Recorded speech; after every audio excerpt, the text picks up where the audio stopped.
Good evening, everybody.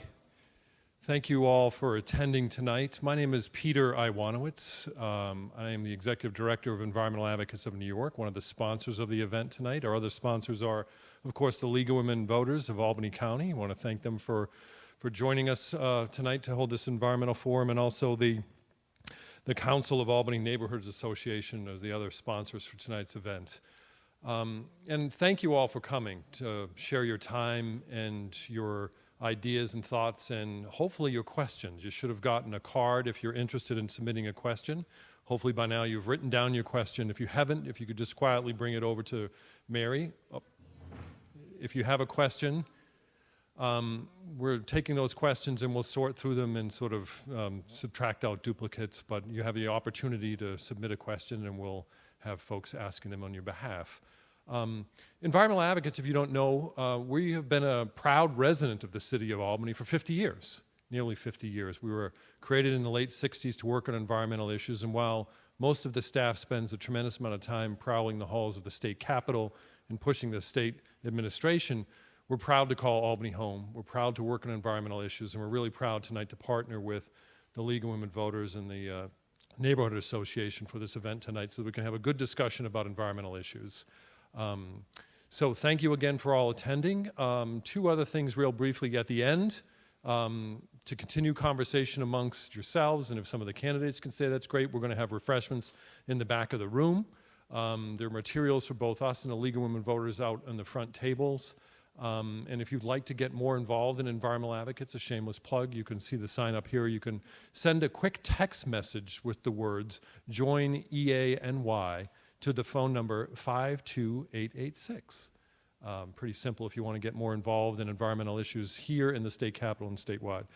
So with that, I'm going to hand it over to our moderators for the evening, Mary Berry and Susan Arbiter. I want to thank them both, first of all, for taking the time out of their busy schedules to join us tonight to moderate the session. Shameless plug for Susan.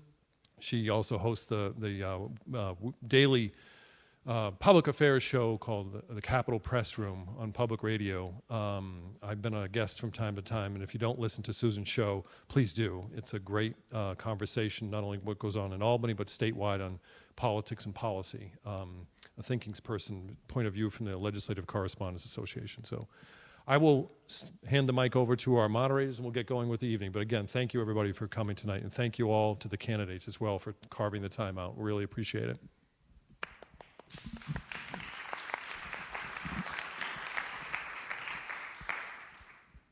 Thank you, Peter. I'm, as Peter said, Mary Berry, and I'm a member of the Albany County League of Women Voters. And we're so happy to have you all here this evening. We wish to give special thanks to the First Unitarian Universalist Society of Albany for making this space available tonight, but especially to you, the audience, for coming. The League is a nonpartisan volunteer citizen organization that promotes the informed and active participation of citizens in government. The League neither supports nor opposes candidates or political parties. The League has a long tradition of sponsoring candidates' events to aid in educating the electorate so that on Election Day, you, the voters, will be able to make informed decisions at the polls. This year, the primary election is on Tuesday, September 12th. The polls will be open from noon until 9 p.m. Remember, only those enrolled in a political party which is holding a primary may vote on the 12th.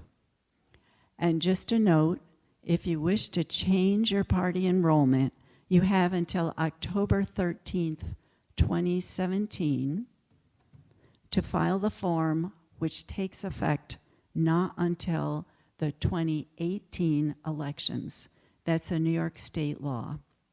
So you have to, if you want to change your party affiliation, you have to do it like a year in advance. For more information about the voting process and about candidates, go to our local league website and our voter information website, which is found at vote411.org. This includes information from all the candidates who have responded to the league's queries. The county and the New York State Boards of Elections websites have information as well. Just type in your address and information about the candidates representing you will come up.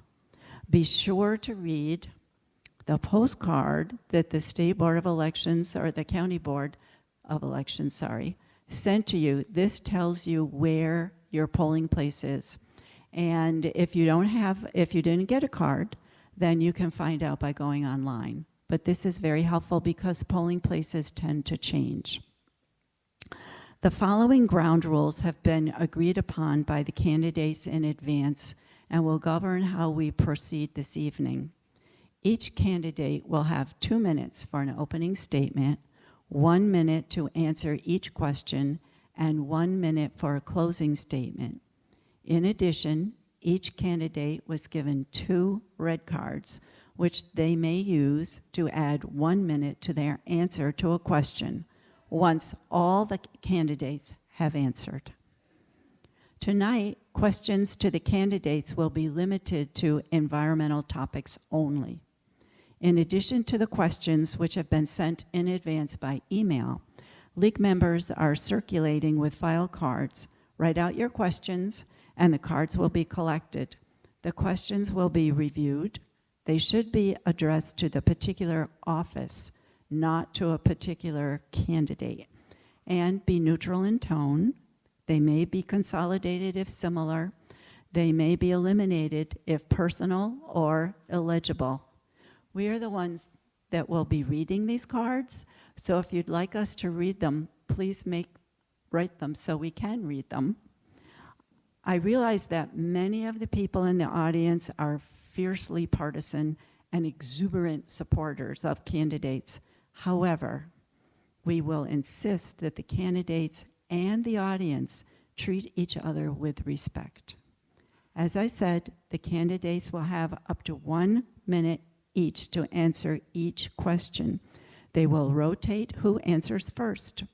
The candidates have chosen lots to determine their order of speaking. Our timers sit in the front row, wave your hands, and will give warnings as the times run out. Our timers this evening are Michelle Sanders and Maureen Geis. Only authorized media are allowed to record or photograph tonight's events. We ask everyone to respect this. Environmental advocates will be recording this evening's proceedings for future posting. Please take a moment to turn off all electronic devices as a courtesy to all, and this includes our candidates. Thank you. This is an informational forum, not a political rally. We ask that all campaign literature, signs, t-shirts, and buttons be held until the formal part of our program has been completed. There will be time at the end for the candidates to meet and greet the audience and distribute campaign literature.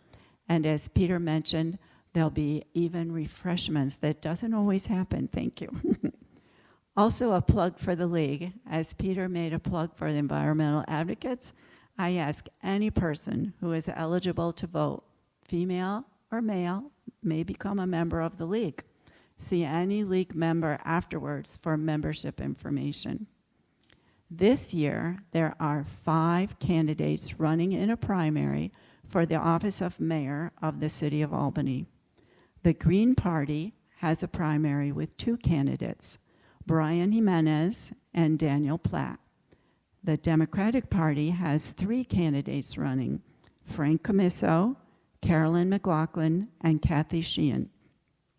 The winner from each party will be on the ballot in the general election in November. The term of mayor is 4 years with no term limits. The annual salary is fixed by a duly enacted local law of the Common Council. A candidate must be 18 years old, a U.S. citizen, a registered voter, and a resident of the city for at least 1 year prior to taking office. The mayor's powers and duties are governed by the U.S. Constitution, the New York State Constitution, and the Albany City Charter.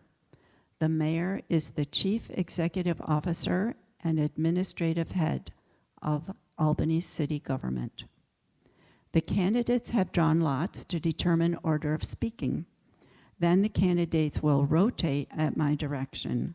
We are very fortunate to have Susan Arbetter with us this evening to ask the question. She, as Peter has mentioned, is a broadcast journalist and host of WCNY's Capitol Press Room. Remember, this is a time for you to learn about the candidates in order to make informed decisions on September 12th. Please write out your questions. Hold your applause until the end of our program. Thank you in advance for demonstrating your civic concern by attending this event. I want to thank the candidates and the audience for the respect you will show throughout the evening. And now it's time for opening statements of no more than 2 minutes. First, we will have Frank Commisso give an opening statement. Frank. Well, thank you, Mary, and thank you, Susan, as well, for this event tonight. Environmental Advocates of New York, League of Women Voters, and Council of Albany Neighborhood Associations. And of course, thank you as well to the First Unitarian Church here for hosting tonight's event. My name is Frank Commisso Jr. I'm running for mayor in the Democratic primary next Tuesday on September 12th. And this is an exciting time in local government. Specifically exciting, and if I must take some silver lining out of the past year, because we have a lead role now that we can play as it relates to environmental issues. We no longer necessarily have those partners in Washington that we may have had just a year and a few more years ago before that. So when we've talked during this race about issues like stormwater management, when we talk about air quality in our city, particularly in our South End and near our train tracks throughout the city, when we talk about more broadly renewable energies and climate change, these are things now that from a local perspective, cities, towns, villages, and counties can take a lead role. So that's very exciting for the five of us sitting up here because there's so much more we can do. We know from a stormwater management perspective that there's more we can do with our infrastructure in the city of Albany so that we don't have permitted overflows into the Hudson River. I know from a renewable energy perspective, there's things we can do as it relates to investing in solar on city-owned property outside the city of Albany and Queens. And I know as well that there's so much more we can do to make that stance that local government, cities, towns, and villages across this country, counties as well, can play a lead role now and do so much more for our society to ensure that 50, 100, and 1,000 years from now, we will leave this planet a better place than we found it. So I'm excited about that endeavor and would love to do that as mayor and ask for your support on September 12th to do that. Thank you. Mr. Platt. Good evening, everybody. Thank you to everyone who was part of this and all of you here. A little bit myself. I am 29 years old and I've lived in Albany my whole life. I've been aware of environmental issues since I was a toddler because my father was part of the movement to save the pine bush. And it would not have existed as it is today as a preserve without the hard work and dedication and the sacrifices of activists. If left up to the market or government regulation at the time, it would have been completely consumed by sprawl. Fast forward, I joined the Occupy movement in college because I sought alternatives to the institutions of the 20th century that have not been delivering on environmentalism, because an age of environmentalism that in the age of adaptation that we are in when it comes to adapting to climate change that we need for the 21st century, we need new institutions to do that. So from the Occupy movement, from a desire to understand how things work and to look for solutions. I, as a representative of the Green Party, represent those solutions and the kind of organization and the way of doing things that we need in the future and today. A need to transform our economy, to look at the very base reasons why our economy makes it very difficult to even be environmental. Any company that tries to be environmental usually doesn't survive. And trying to present environmental disasters is always a defensive battle. We need to have those defensive battles and go on the offense when possible. Thank you. Ms. Sheehan. Thank you. I remember back in 2003 or 4 when I discovered the book Cradle to Cradle, and there was a lot of enthusiasm around how we go about ensuring sustainability and what that really means. And I was so interested in it that when I left my job, I worked with a colleague in 2007 and 8 to figure out how we could encourage businesses to invest in sustainability and to find a way to measure it that would reward them, but that wouldn't be what was at the time referred to as greenwashing, pretending that something was green when it really wasn't. And then the financial crisis hit in 2008, and it really seemed to suck all of the energy, no pun intended, out of this movement. And we then saw the encroachment of climate deniers take hold to the point where here we are now as cities having to lead with respect to climate change and to ensure that we stick to our commitments in order to be more sustainable and in order to move our country forward. And so I'm proud of the fact that I've been endorsed by the League of Conservation Voters and the Sierra Club, and those endorsements came based on the many accomplishments that we've made here in Albany. And I think it's something that we, the residents of Albany, should be very proud of. We are an energy smart city. We not only have a plan that was implemented, that was adopted under my leadership, but we are on the road to implementing that plan. And we recently won a race to the top with respect to funding of $1.4 million to take another 773 tons of carbon emissions out of our air. So there is still a tremendous amount of work to be done, but we are moving forward. We've accomplished a great deal, and I look forward to talking about those accomplishments with you tonight because they've happened in collaboration with this organization, with our Sustainability Advisory Committee, and with the hard work and commitment of residents of the city. Thank you. Mr. Jimenez. Hello. All right. My name is Jimenez, and Brian Jimenez, and I'm also seeking the Green Party line to run for mayor. And I see some younger faces in the crowd, and I'm hoping it's not just professors doling out a little bit of extra credit for attending this forum, but I know that it's you and me, along with Platt, who are going to be experiencing the troubles of climate change in Albany, and if you decide to leave the city elsewhere. We have 2 major hurricanes, and FEMA's already running out of money. We need to start taking a look closer into how we can address the climate change issue as a city. Because, as has already been said, we're not going to be having the federal government behind us. Trump claims that climate change was a Chinese hoax, and that's simply not true. It's a legacy of industrialization, an industrialization that we in the city of Albany have had, that we've been a part of, as well as just us as a country. And if we can address that legacy, if we can look to ways to change our economy to an economy where we don't have to consume as much, where we don't have to add to the landfill issues, where we can look for greater recycling or reusing of items, things like tote bags at Honest Weight. I know I've gone there. If we can look to improving the accessibility of items that allow us to address climate change on an individual basis, if we can improve that as a city, I think that would be a great step forward to leading the charge.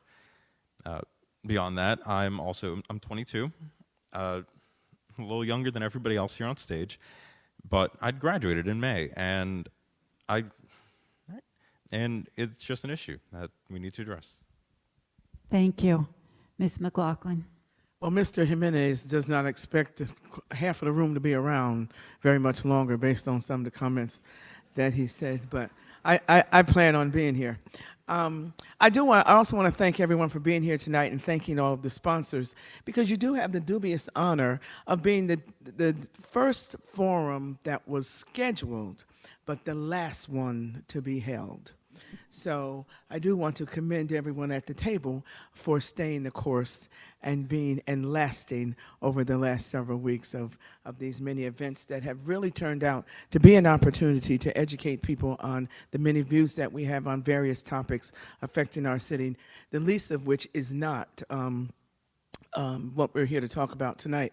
I do believe that, you know, we can thank Al Gore and others who began to educate us on climate change so many years ago. And I think maybe most people in this room do have a fine understanding. Otherwise, you wouldn't be here today. But there are a number of people in our community who really need a severe education on climate change and how they have an effect, how it's affecting their lives, but also how the decisions that they make impact climate change. So one of the things that I'm really concerned about as we have this discussion is how are we going to educate our community, whether it's on the availability of resources to address it on an individual and a household basis, or whether it's what the city can do. But I think that we have to get down to the very basics in terms of educating this community so that no matter what decisions we make, the full city, every neighborhood has an opportunity to engage in those activities that are going to have a positive impact on our city. When you're talking about reducing your carbon footprint, when you're talking about having the opportunity for solar, utilizing solar energy, is that available for individuals in an apartment, or is it just for homeowners? That's a question that's out there. Thank you. Susan will ask the first question, which will be answered first by Mr. Platt. Susan.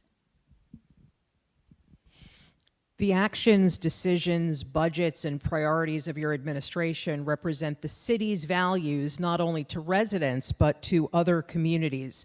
How would you incorporate environmental protection, stewardship, and justice into the daily operations of your administration?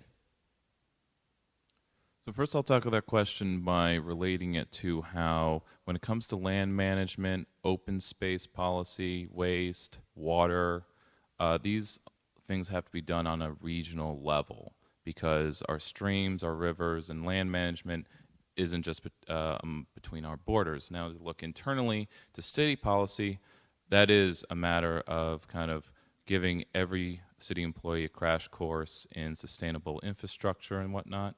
I myself have gone through the long version of that through architecture school. My background is urban design and architecture, and I have lived and breathed the kind of policies, solutions, and alternatives to being actually sustainable and resilient.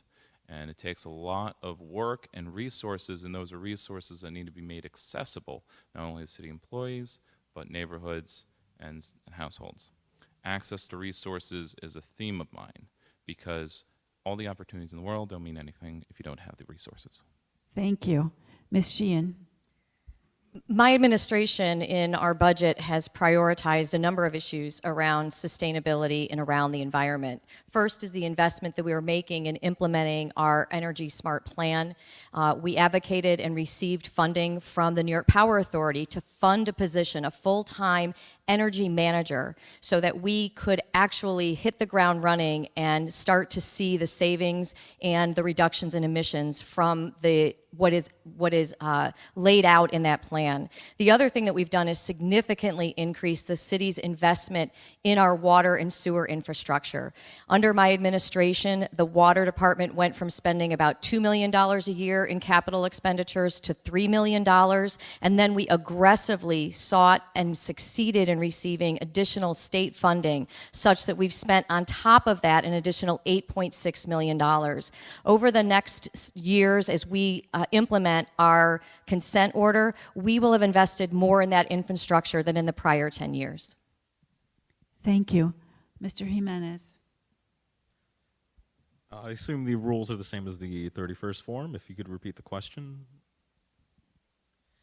Repeating the question, the actions, decisions, budgets, and priorities of your administration represent the city's values, not only to residents, but to other communities. How would you incorporate environmental protection, stewardship, and justice into the daily operations of your administration? All right, well, a Brian Meadows administration would focus primarily on taking the abandoned properties and look to newer land uses for empty lots that we might have around that we do have around the city.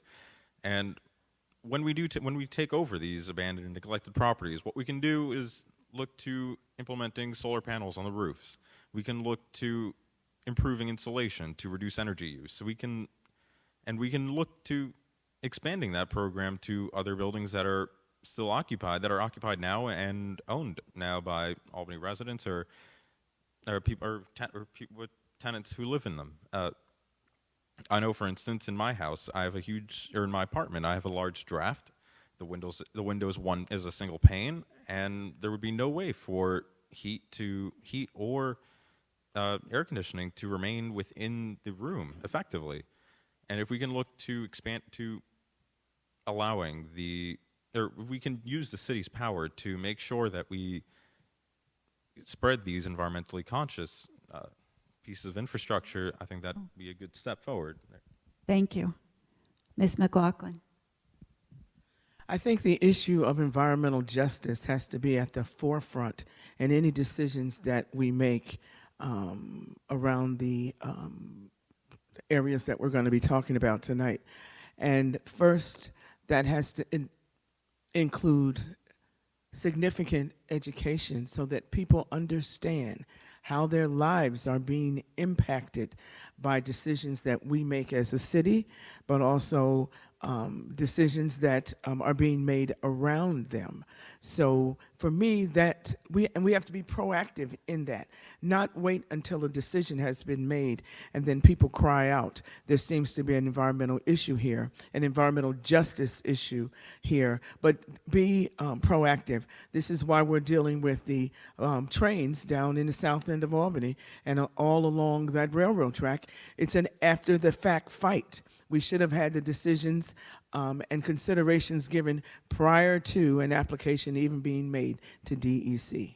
Thank you. Mr. Camiso.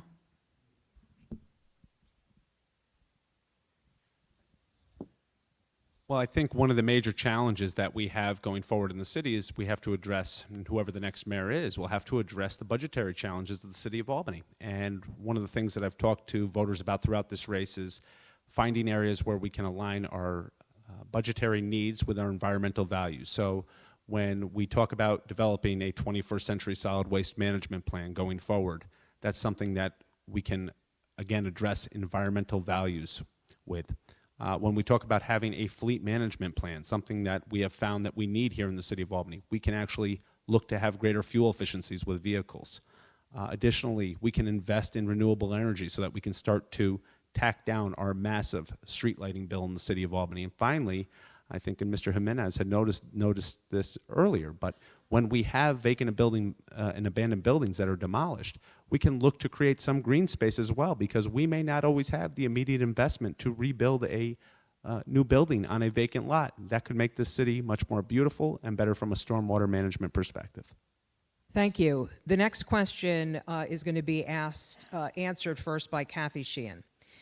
Environmental justice communities are disproportionately burdened by air and water pollution as well as other environmental impacts.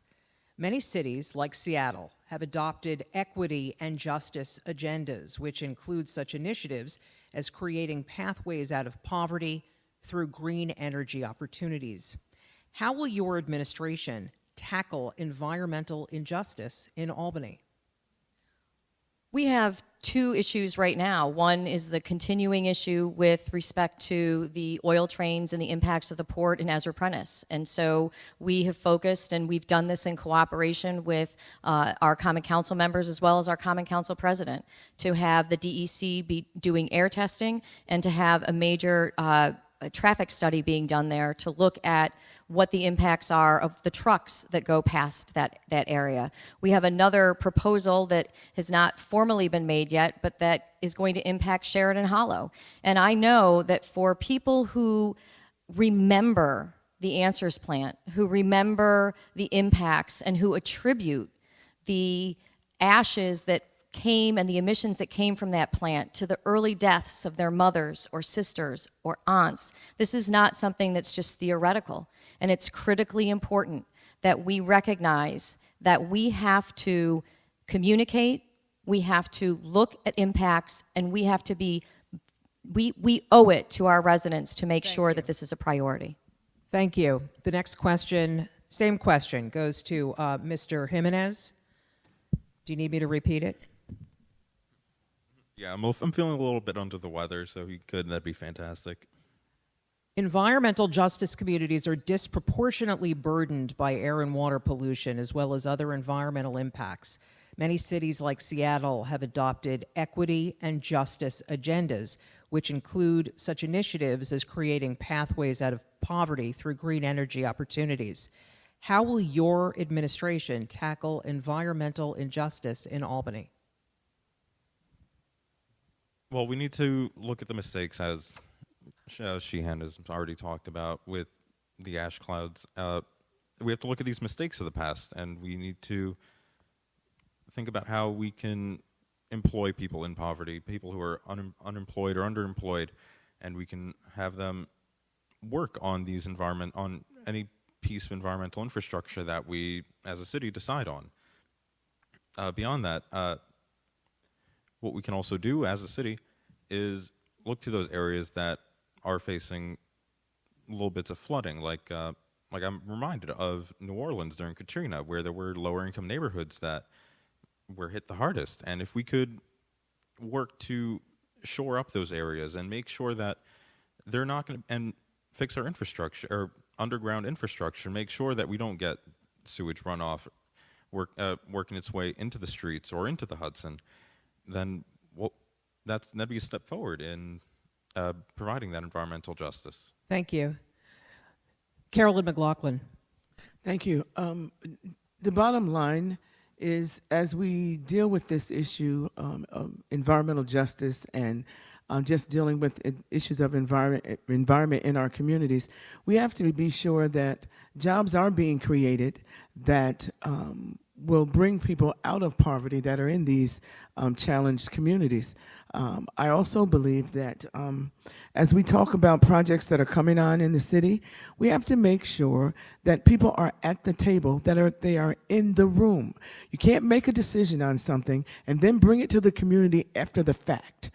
It has to be a proactive approach. I don't care what the topic is, be it the trains, be it the energy grid that's going on, that's being considered by the state down on Sheridan Hollow. People need to be in the room at the beginning of the conversation, not at the end when most of the decisions have already been made. That is not environmental justice. That is not taking into consideration people who have been underestimated and undervalued in the past. Thank you. Mr. Commisso. Currently, there is some good work taking place down in the south end of Albany. It has been delayed a number of years, and there's been a great level of frustration about that work. And now we have some partners at New York State DEC. Of course, we have some partners over at the Capital District Regional Planning Commission, and there's tests of air quality being conducted in the south end so that we can determine the level of health impacts, negative health impacts, that residents are experiencing in that area and have been experiencing for a number of years. But we have one right under our nose now in Sheridan Hollow that was just earlier discussed. And that is an issue where I believe the city of Albany needs to stand up for itself and be a co-equal partner in government. Yes, there is a larger state government, but we need to stand up for our own residents. And if we feel that there is potentially negative health impacts, there needs to be an environmental impact statement. There also needs to be a level of pushback from city officials against New York State. So we need to exercise our level of independence, rightful independence that we have in those instances, and stand up for our residents that are most vulnerable. Thank you. Mr. Platt. So I'm very well acquainted with the concept of intersectional thinking, which is that pollution hits the poorest hardest, and the poorest are usually the darkest skinned. If businesses don't have to pay for their pollution usually. They're regulated into preventing some of it, but otherwise they can still dump with impunity. So we need to put a cost on pollution, whatever tactic we use, and that's an open debate to have. But we need to put a cost on it, and whatever's collected from that needs to go to our poorest and darkest communities in the form of creating green districts, because a lot of those plans and projects are already on the shelf or they're on paper. They just need the resources and the funding stream to do that. Aside from that is also the need for participatory government and decision making. It is a value and principle of mine that those affected by decisions need proportional power in making that decision. That's participatory government. Thank you. The next series of questions are yes or no responses. And we're going to start with Mr. Jimenez. Do you believe that all infrastructure projects, such as the proposed microgrid in Sheridan Hollow, should be subject to an environmental impact statement? Absolutely. Next is Carolyn McLaughlin. Same question. Absolutely, they should be. Frank Camiso. Certainly. Dan Platt. Needs to be geothermal, yes. Kathy Sheehan. Yes. The next question is, will you advocate for the use of locally grown produce in schools? Carolyn McLaughlin. Yes, I will, and I think it's an opportunity to educate young people on. Yes or no? Yes, ma'am. Thank you. Frank Camiso. Yes. Dan Platt. Oh, yes. Kathy Sheehan. Yes. Brian Jimenez. Of course. Next question. Do you believe that urban blight and dilapidated properties should be re-envisioned for use as community gardens, parks, and solar installations? Frank Camiso. Absolutely. Dan Platt. Yes. Kathy Sheehan. Yes. Brian Jimenez. Can we think of other synonyms? Otherwise, yes. Carolyn McLaughlin. Yes. Yes. Will you commit, this is the last yes or no question in this series, will you commit to reviewing potential climate impacts as part of all policy-making decisions? Dan Platt. Yes. Kathy Sheehan. Yes. Brian Jimenez. Yes. Carolyn McLaughlin. Yes. Frank Camiso. Thank you. Now we're going to move on to water quality. The water crises in communities like Hoosick Falls, Newburgh, and Flint, Michigan have drawn new scrutiny to the quality of our drinking water, the state of our water infrastructure, and the presence of chemicals, both regulated and unregulated, coming out of our taps. What specific actions will you take as mayor to go beyond the minimum requirements expected by the state in order to ensure that every resident has access to clean, safe drinking water? And we begin with Kathy Sheehan. So there are a few things that my administration has done. One of them is that we have entered into a first of its kind in New York State working woodlands agreement with the Nature Conservancy to maintain the woodlands around our reservoir, and that is all focused on ensuring the quality of our water, because the quality of our water is directly impacted by what runs off from the woodlands that surrounds our reservoir. The other thing that we have focused on is lead testing. And so we went through an additional amount of lead testing, particularly after what happened in Flint, to ensure that we were testing our lead in a way that wasn't just following the regulations, but that we're meeting the standards that people expected. There was some skepticism as to whether the way that testing was done truly allowed us to measure lead in our waters. And so we proactively retested in order to address that. Mr. Jimenez, again, what specific actions will you take as mayor to go beyond the minimum requirements expected by the state in order to ensure every resident has access to clean, safe drinking water? Well, first, I think that we do need. Sorry. Well, for one, I think that we need better communication between our utility companies and our residents. A couple weeks back, I had National Grid outside my apartment building doing some work, and we received absolutely nothing about it. We knew nothing about what was going on, and I went to turn on my water, and it's just brown. I think we need to be working with our local utility companies to increase communication between them and us as residents, and I think that and I do appreciate that you brought this up, Sheehan, that we need to protect our reservoirs. We need to protect the areas around them because it is exactly the runoff that gets into our water supply that ruins us. And I think we also need to, as a city, start funding and supporting in the testing of our local water. We need, especially in our schools, too. I know that's been an issue in other localities. Thank you. Carolyn McLaughlin. I too believe that our reservoir, first and foremost, should be protected because that's the source of all of our water. And as we know, Albany has some of the best water in the country. I will tell anybody that. But I also believe that as new projects, any kind of development projects are started in the city of Albany, one of the things that I would do, I would require that those developers also, if they dig any hole in the ground, that they also are required to provide major testing so that we can determine if there's any effect on our water system with the projects that they are putting in place, whether they're 5 units or 100 units. I do believe if you are digging into the ground and you know, and if any of you have ever seen any of the structures that are underground, and it's quite possible that there could have some impact upon the systems that are in place. So I would require that any new projects undergo testing as well. Thank you. Thank you. Mr. Camiso.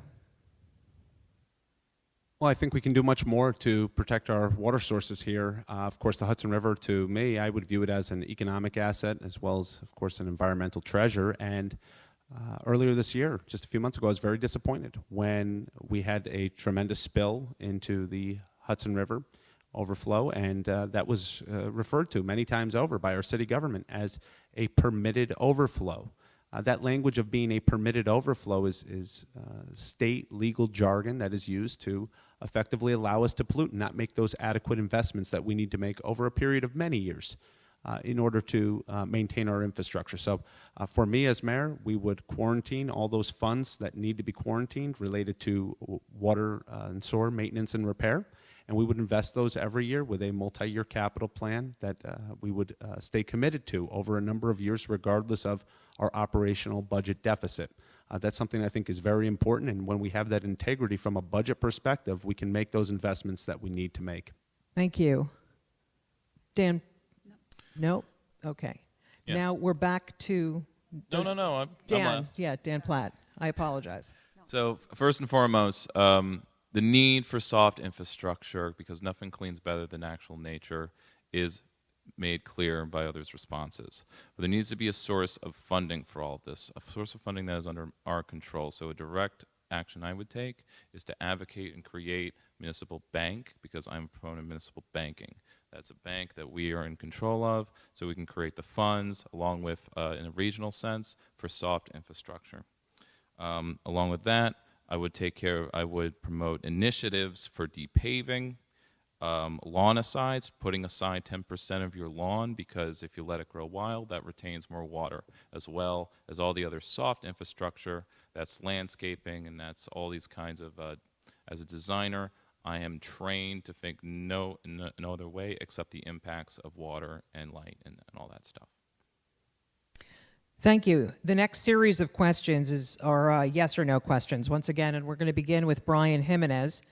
Yes or no, would you support proactively testing emerging contaminants not already regulated by the state on an annual basis?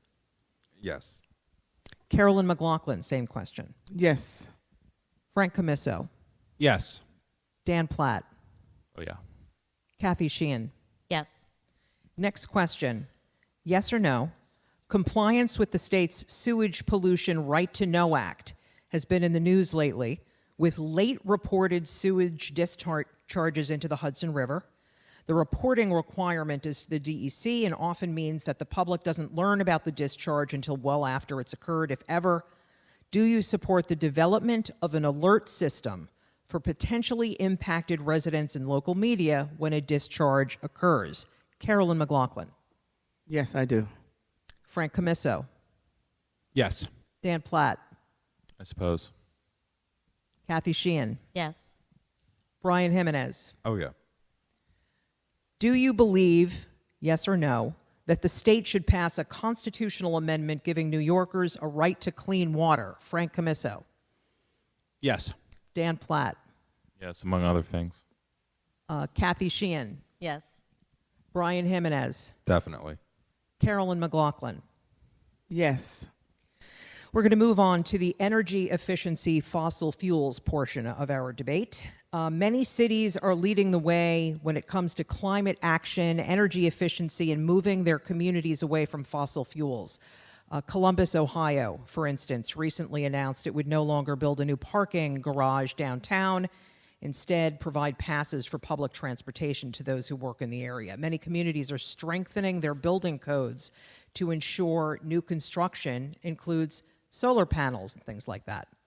What specific actions will you take in the upcoming term to make Albany a leader on climate action and energy efficiency? And we'll begin with Dan Platt. All right, so we finished updating our zoning code. Now we need to work on the building code, as well as going full bore on the 2030 plan. I believe that the progress we've made based on the 2030 plan has been at a crawl, and there's still a lot of unchecked things that haven't even been started yet. Thank you. Again, the question is, what specific actions will you take in the upcoming term to make Albany a leader on climate action and energy efficiency? Kathy Sheehan. Well, we have the plan. Our energy plan is one that we are in the process of implementing. The next project in that plan is a desire to purchase our streetlights so that we can change them over to LEDs, we can be more effective and efficient, and we can also implement smart city technologies in connection with the purchase of those lights and turn them into an opportunity for additional energy savings for the city. The other thing that we are focused on is ensuring that as we look at our fleet management and our solid waste pickup, we have purchased GPS and are in the process of looking at the routes for all of our garbage trucks. We know that they're not as efficient and as effective as they can be. So those are two very low-hanging pieces of fruit. And then it is focusing on, now we've done the zoning, looking at our building code so that we can make sure that we're incentivizing green investment in the city. Thanks. Thank you. Again, the question, what specific actions will you take in the upcoming term to make Albany a leader on climate action and energy efficiency? Brian Jimenez. Well, I don't want to be a broken recorder, but we do need to take a look beyond the building codes, or we need to take a look at the building codes and make sure that they're up to snuff. And that's in part, as I've mentioned before, introducing programs to increase, and well, for energy efficiency, as I've said before, that means we need to look at programs for introducing newer insulation in under-insulated buildings or finding ways to provide these things, along with solar panels, to make sure that businesses aren't using as much power from the grids that we're connected to and that they're able to supply some of their own. Beyond that, I think we need to look at more public transportation.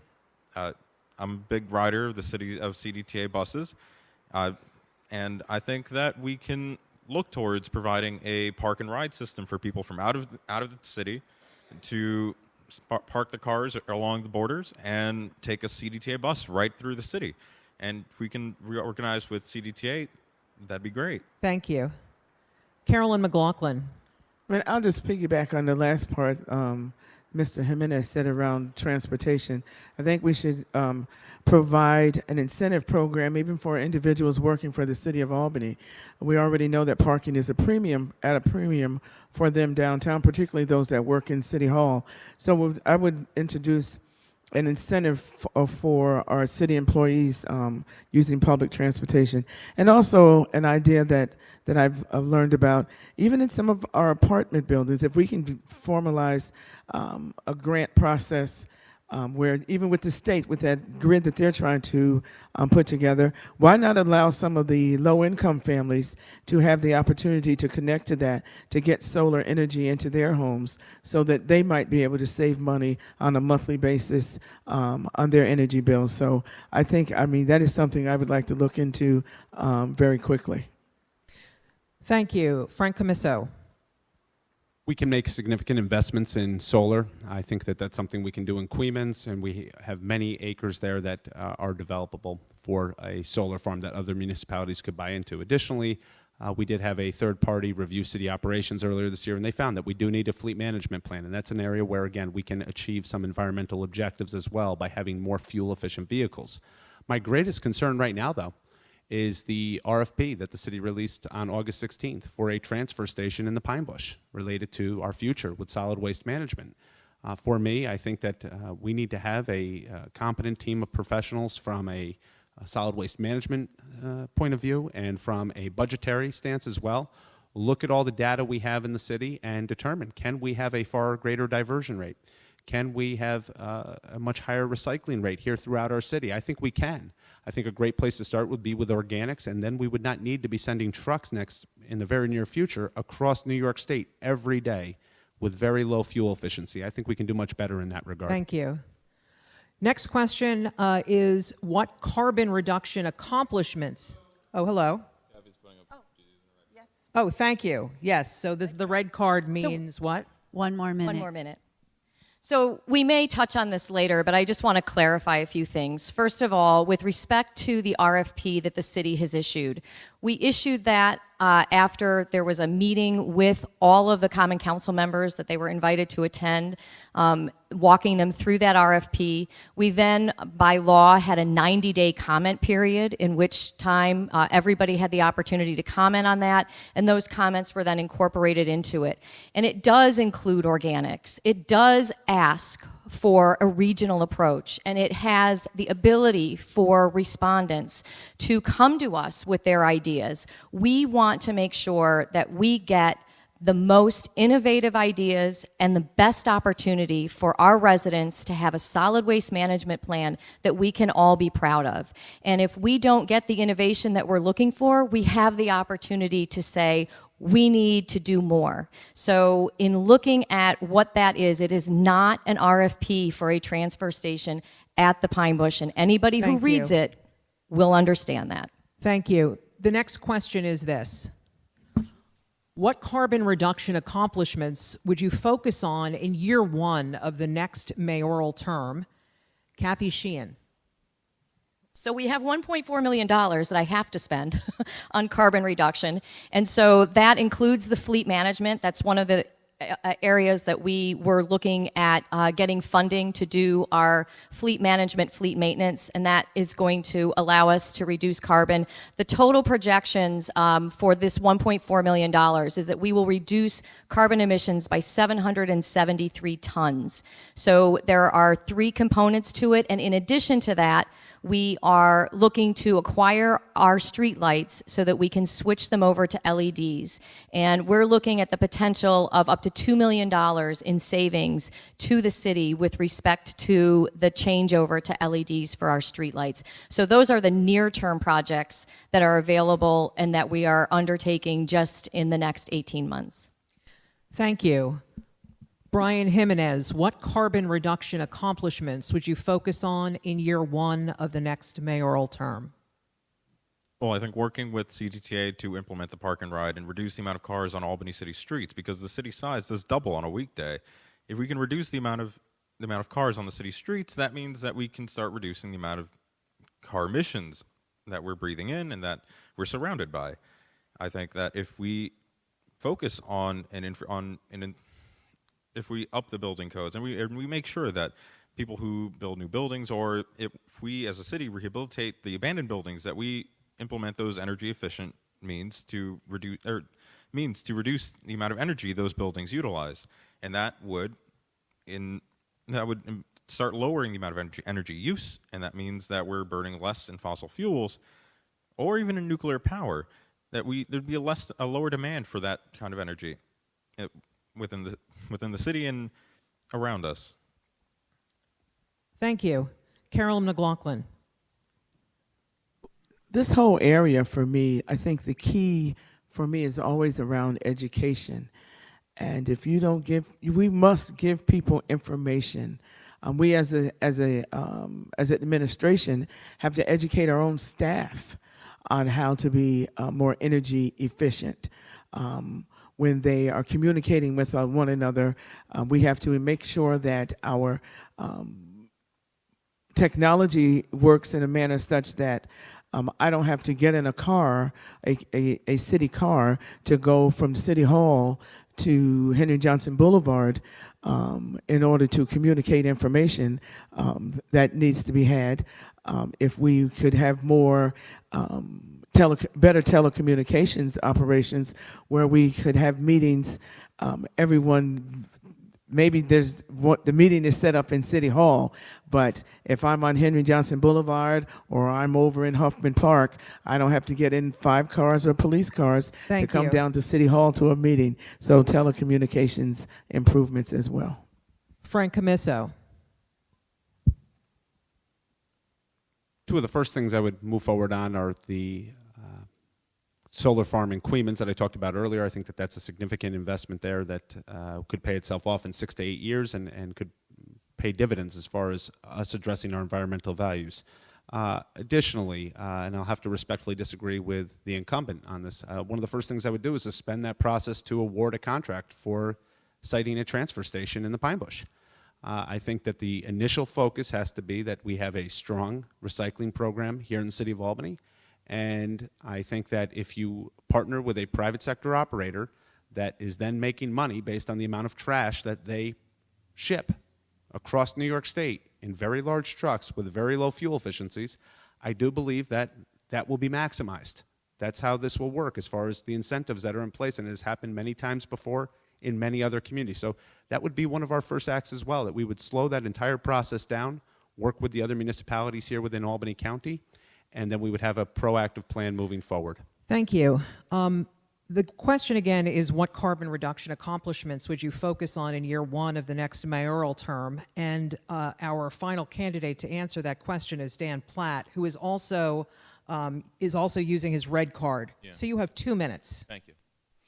So I'll use the first minute to talk energy because there's so many options. But so first, with energy, I would seek a community aggregate energy agreement. This is where we negotiate a fixed low energy price with a renewable provider for the whole city. People are free to opt out, but otherwise it will lower everyone's bill. And just like with pharmaceutical companies, we can get a lower price that we're in control of, not National Grid. The other side of that, of course, is the reason why National Grid prices are sometimes high is because the power is traveling over long distances, and 40% of all energy created is lost over transmission. Believe it. So we need a local public power authority to then build the community energy projects that we need on the community scale to supplement that, along with going back to the building codes to make them net zero as possible. And that needs to be the goal, net zero, which is 70% insulation, 30% energy. That's really what it takes. So the other half, talk about transportation. Want to remunicipalize or make as public as possible the parking agency we have as a step towards congestion pricing, also known as a commuter tax, however you want to, whatever tactic we want to take to make sure that those that are commuting in by car, especially alone, are paying some costs to the city so we can develop our own better mass transit network, particularly a network of vans or minibuses that can loop around neighborhoods to fill the gaps of the CTA. The CTA is a great network, and I use it daily to commute myself, but there are still many neighborhoods that are unreached. The other half of that, of course, is biking, and I'm an avid biker, and that means putting in the money, putting in the development on major avenues, and having that general educational approach for the rest, because streets belong to everyone. Thank you. The next 3 questions are yes or no questions, and we're going to begin with Brian Jimenez. Yes or no, Albany is one of the 5 cities that NYPA has been working with on becoming more energy efficient. Have you reviewed NYPA's plan for Albany, and do you support immediate implementation of the recommendations? So I guess it's yes, yes, no, no. I have not looked into the plan, and I would like to, but I would like to. And if they are up to snuff, then yes. We're going to go to Carolyn McLaughlin. No, I have not reviewed the plan, but after doing so, I'm sure that there would be opportunities to, I hope there would be opportunities to move forward on recommendations.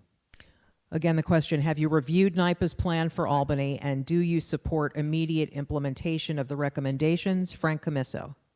Yes and yes. Which agency is NYPA again? Say one more time. Which agency is NYPA? New York Public Authority, New York Power Authority, I mean. Power Authority. So the regulators of National Grid. All right. Well, I haven't read it, but I will definitely put it on my list. And Kathy Sheehan. Yes and yes. The next yes or no question is this. Would you adopt a new building alteration energy code that goes further than the required state mandates? Carolyn McLaughlin. Yes. Frank Camiso. Yes. Dan Platt. Cover this, yes. Kathy Sheehan. Yes. And Brian Jimenez. Yes. Yes or no, do you support either a mandate or incentive program for the installation of solar panels on new or reconstructed buildings? Frank Camiso. Yes, very much needed. Dan Platt. Depends. Kathy Sheehan. I would support an incentive program. Brian Jimenez. Yes. Carolyn McLaughlin. Yes. All right. Next question. Governor Cuomo has made a pledge to get up to 1 million zero-emission electric vehicles on the road by 2025. And in order to meet the state's commitment to 100% clean energy by 2050, that means no more fossil fuel vehicles can be sold after 2035. Please describe your vision for making Albany a leader when it comes to electric vehicles and EV infrastructure. And we're going to begin with Dan Platt. So I'll be very honest that promoting EV and vehicles in general is not high priority for me, because a car, no matter, even if all of its electricity is coming from renewables, is still a car. Very inefficient to move 1 or 2 tons to move 200 pounds. There are better ways of doing that, as well as all the infrastructure needed to support our car-based cities, which separate us and individually and collectively. So I wouldn't take any personal action, but if people come to me with proposals, I will not stand in the way. Thank you. Again, the question is, please describe your vision for making Albany a leader when it comes to electric vehicles and EV infrastructure. Kathy Sheehan. So part of the grant proposal that we received from NYPA is allowing us to look at just this issue. And so we are doing a fleet review. We're starting with looking at the potential of 100 vehicles and identifying which vehicles in our city's fleet might be candidates to be electric and which ones are not. And we have to determine, as we undergo that process, just how many vehicles do we need and how can we be more effective and efficient with these resources. As you know, we have very large vehicles, but we also have police cars. We have cars that are used, smaller vehicles that are used for example, the pickups that we do of yard waste. And so as we evaluate this, I guess what I'm saying is we need to look at the data, we need to look at the numbers, and then make a determination, as we also track the increased use of public transportation to determine really how much vehicle traffic, and really I think to Dan's point, how can we reduce our use, our need Thank for you. cars coming into the city? Brian Jimenez.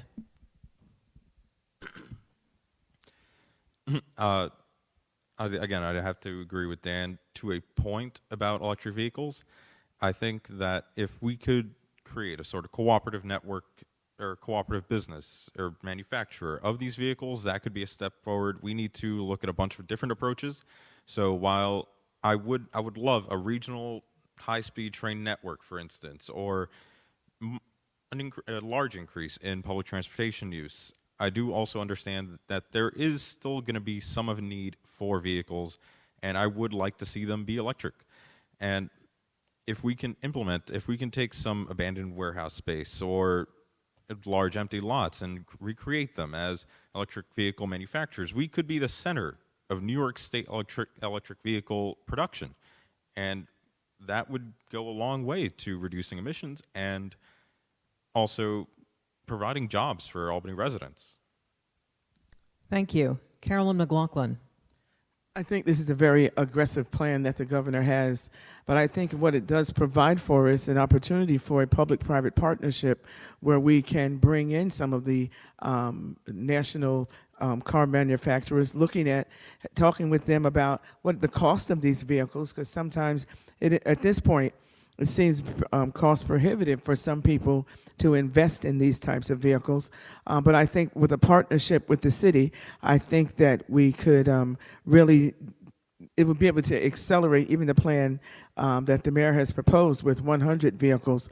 But I think we need to make sure that the grant money that we just received, that we use that as efficiently as possible, and so that we can be a part of this progress that's going to take place. But I do believe, I feel very strongly that we need to have a partnership here in doing this so that we can play a major role in achieving this goal, particularly here in New York State and in the city of Albany. Thank you. Frank Camiso. The premise of the question being that, of course, the governor had established the 100% target by 2050. And for me, I think we have to work, build on those successes with CDTA. They've had increases in ridership over the past several years, significant increases in ridership. We can continue to work with them to try to establish a more expanded bus rapid transit throughout the capital region, get people into Albany without having to take vehicles into Albany, so that we can get more people onto one form of commuting as well. The other item I think as well that has potential in Albany, and we've just scraped the surface of it, is there are folks in Albany now that are increasingly cycling. I see it from my own neighborhood, which is on the western edge of the city. There are folks that are now cycling, but we need to have protected bike lanes, I believe, in the major east-west thoroughfares throughout this city. Right now, we have painted bike lanes on Madison Avenue that just aren't being used by many people. So if we had the ability to have protected bike lanes and we could make that investment on one side of the road, we could have far more people not using vehicles. Thank you. Next question goes to Kathy Sheehan. By what year do you believe the city should have its entire fleet 100% electric? I'm sorry, there was a little confusion over here. The question is, by what year do you believe the city should have its entire fleet be 100% electric? Well, again, that's something that we're evaluating, because we have a fleet that may not be able to ever be 100% electric. When you're talking about large snow plows and other heavy equipment, we're looking at what's possible, and the technology continues to move, but it is something that we've got to ensure that we're looking at and that we're finding and demonstrating that. First of all, I think what we're going to determine is that we can reduce the size of our fleet as part of this process, and then determine how much of that fleet can be converted to electric. Thank you. Brian Jimenez. I do have to agree. If we can look towards making our fleet a little smaller and look at what kind of torque we can get to be able to maybe get an electric snowplow that can do the same kind of work, we should be looking towards those options. But odds are we probably won't, and I am in agreement with that. We probably won't be able to convert our fleet to 100% electric without the investment in technology. Now, we do have very smart people in the city, and maybe we could be the ones to do it. But if not, I'm sure we're going to find in a couple of years maybe that we'll be able to get that kind of torque, that kind of power out of electric engines to be able to push our snowplows, our fire trucks, and create the electric create the electric fleet that the city does need. Thank you. Carolyn McLaughlin. Well, I find that to be a difficult question to answer for the many reasons that have already been mentioned. I really think that a detailed evaluation of the fleet that we have, cars that we have, and what kind of cars that we're going to need in the future will give us a better opportunity to answer that question. Maybe within a year we should be able to, less than a year, we should be able to make that determination. I've recently had the opportunity to ride around with a friend of mine who has an electric car, and it's a different kind of experience. So I think, again, I go back to education, just into how to drive one of those vehicles. So while we're working on getting the number of vehicles into the system and for the city, we have to train our workers on how to use these vehicles. So I really don't have a timeline for that. I could not predict that, but my experience lately has told me it is something Thank that you. can be explored. Frank Commisso. We can certainly make some significant progress on this front, but I too would be merely guessing at this point if I provided an answer, because the city doesn't have a fleet management plan, or at least didn't in May of earlier this year when we had a third-party reviewer review city operations, and that was one of the key findings in that report, was that the city did not have a fleet management plan. It was very disappointing to me and some of the other council members, but without having some baseline to track from, it is hard to say. Now, we can make progress, I think, with some of the departments that can use light-duty vehicles. Of course, with the fire department, I think with the snow removal operations and DGS, that is more complicated. But there are departments that we can make that significant improvement in, and that's something we need to look at very promptly. Thank you. Dan Platt. So I want to expand on my first comment that I'm not like anti-car. It's about not designing our cities around the dependence on them. So to that effect, the first part, as soon as possible, obviously. When it's physically possible, I don't mean financially, because there are line items in the budget dedicated to vehicle replacement and repair to convert vehicles to whatever biofuel is available, especially when it comes to securing a source. So biodiesel is a thing, and for vehicles where it's not feasible to go electric, which is obviously the case, emergency vehicles, go biodiesel, and other such fuels made from organics, thus the need for that trash plan to include them. Thank you. The next question is a yes or no question, and the first respondent will be Brian Jimenez. Yes or no? Should the city create an incentive program that complements existing state efforts for businesses and residences for the installation of charging stations? Yes or no? Brian. Yeah, perhaps. Well, let's go with yes for that one then. So that's a yes. Carolyn McLaughlin. Yes. Frank Commisso. Not just yet. Dan Platt. What's the question again? Oh. Installation of charging. Installation of charging stations is what we're asking about. Like, was there a how attached to it? Yes or no, should the city create an incentive program that complements existing state I suppose efforts? so. Next question. No, we got Kathy. Oh, we have Kathy Sheehan. Sorry about that. No. Next question. In addition to the potential fossil fuel build-out at the Port of Albany, there are other proposals which could undermine commitments that the city has made per fulfillment of the Paris Climate Agreement as approved climate smart community, as well as the climate action plan of Albany 2030. Do you support or oppose approval and construction of the Pilgrim Pipeline? Carolyn McLaughlin. No, I do not support it. And this is not, I know it's not a yes or no question, but Yeah. I don't support it. okay, thank you. Same question to Frank Commisso. No. Dan Platt. No, water is life. What was that? No. Thank you. No. Brian, thank you. Next, under waste management, the first respondent will be Frank Commisso. In the absence of state leadership on waste management, many communities have led efforts to reduce plastic and other waste. In 2015, several counties, including Albany, passed bans on plastic microbeads in personal hygiene products, which prompted passage of a federal ban by Senator Gillibrand. Albany County also began the banning of plastic foam waste, but then defeated an effort earlier this year to extend that ban. There are many other issues concerning waste and waste management facing the city. What is your vision for waste reduction in Albany? Frank Camiso. Well, I talked earlier about having a recycling plant that we would have as mayor. It's something I would move forward with, is that we need to have a significant recycling plan here in the city of Albany. Currently, we have one of the worst recycling rates in New York State. There are communities that do far better than what we are doing. Certainly, if we look across the Atlantic Ocean over to Europe, there are countries that are doing far better than what we do here in the United States. So I would look to certainly have a far more robust recycling program.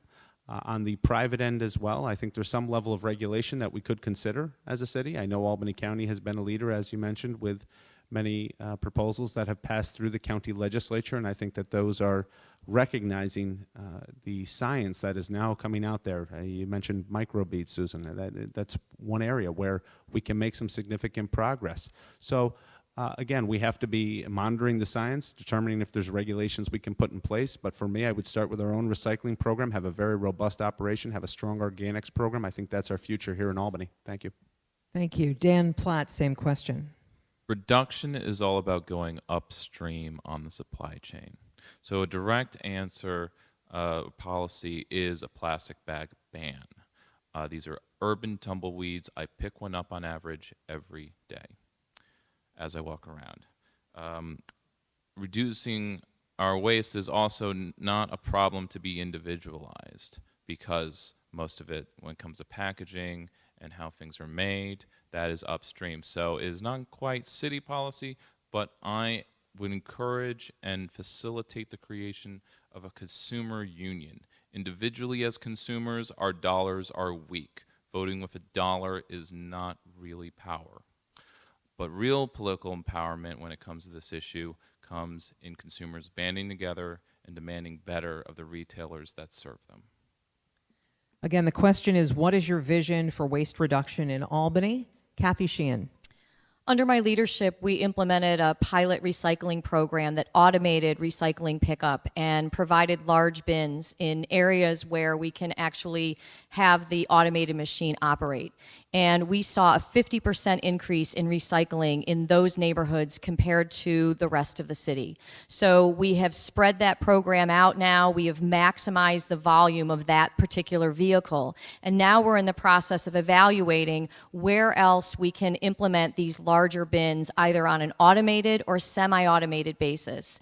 And with a goal of getting as many of them out as we possibly can. There are some neighborhoods in the city of Albany where these large bins are problematic, particularly, for example, in the Center Square area where people would have to bring them through their houses potentially. But we're working with our communities to determine ways that, first of all, we can give them more options for recycling more. The other thing that we're doing is looking at our solid waste pickup and focusing on how we can move to an automated and semi-automated operation for that as well. Brian Jimenez. I think that Dan has a really good point with looking at upstream efforts to reduce waste. And also with banning plastic bagging. I know it's not that, I know from personal experience it's not that hard to grab a book bag even. Just go grocery shopping with it and not have to grab 2-3 plastic bags that are just going to end up either in my closet, which they are now because I don't want to throw them out, or in the landfills and just as part of trash collection. But to go back to the upstream, if we could make it easier for people to buy items in bulk so that they're not using these small pieces of packaging and getting more and more of it as they buy smaller amounts. If they buy in bulk, they'll be able to get just one piece of packaging for it, and that should reduce some of the waste that's created. And we need to be able to push for a pay-as-you-throw to disincentivize the amount of trash that's created, and that's also folded in with the recycling efforts. Thank you. Carolyn McLaughlin. Trash banking. We need to begin to look at trash as currency. It's not just an environmental issue, but it's also a financial issue. When you see the person coming through your neighborhood on trash night, looking through your trash for bottles, metals, whatever, they're trash banking. They are counting on getting something in front of your house that they can turn into currency. So I believe that that's a concept but it's education. It's an education, and I will never stop saying that you have to educate people about the processes of reducing waste that they produce and dealing with trash in our city. I also believe in a concept, curbside composting. As I've walked around this city over this summer, I've seen that there's individuals that are composting in their homes, and they have little containers that they turn in, probably to Radix, I believe. But when I was growing up, yes, I'm a little older than a few people, curbside composting was the order of the day. Thank you. Dan Platt has wielded his red card, so you get 1 minute. All right, so I just want to make a general point about when we experiment with policies that they be very conducted in a scientific way, and that there's double blinds, or at least we test for individual things so we know what causes what results. That way, and as well as our educational engagement, to never be half-hearted as it has been historically. The other point I want to make is not to criticize the recycling program and the way McLaughlin spoke, but I want to point out that the people currently banking on recycling bottles and cans in public spaces is the homeless, and sometimes it's to the point where they're fighting over them, because that is in fact one of the only sources of income they have, as well as actual employment, as you know, they're spending hours a day working to do this. So unless there are resources in place to make sure that they have a floor, Thank you. don't take it away. Carolyn McLaughlin has wielded her red card. I'm going to work backwards. The last issue that Mr. Platt made about just the homeless recycling bottles and cans, not so. I guess if I asked people to raise their hands in here, they would also say that if you're recycling at home and you're bringing in these items into your home, you're recycling them as well. You're collecting them yourself. We often say that one man's trash is another man's treasure, but I really do believe we have to get people to thinking that your trash is your treasure. And you're going to make better decisions on what you bring into your house, and then when you do that, you'll have a better output of what you're taking out to the curb. And I do believe when I'm talking about curbside composting, there are many organizations, universities around this country that are composting their waste and turning it into revenue for their organizations.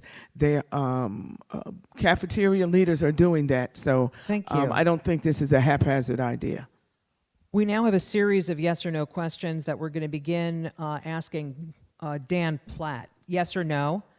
Do you support closure of the Rapp Road landfill and proposed transfer station, which would lead to the city's waste ending up in Western New York or another state? No to the transfer station. Kathy Sheehan, same question. That's an incorrect characterization of what is being proposed. Brian Jimenez. Sort of.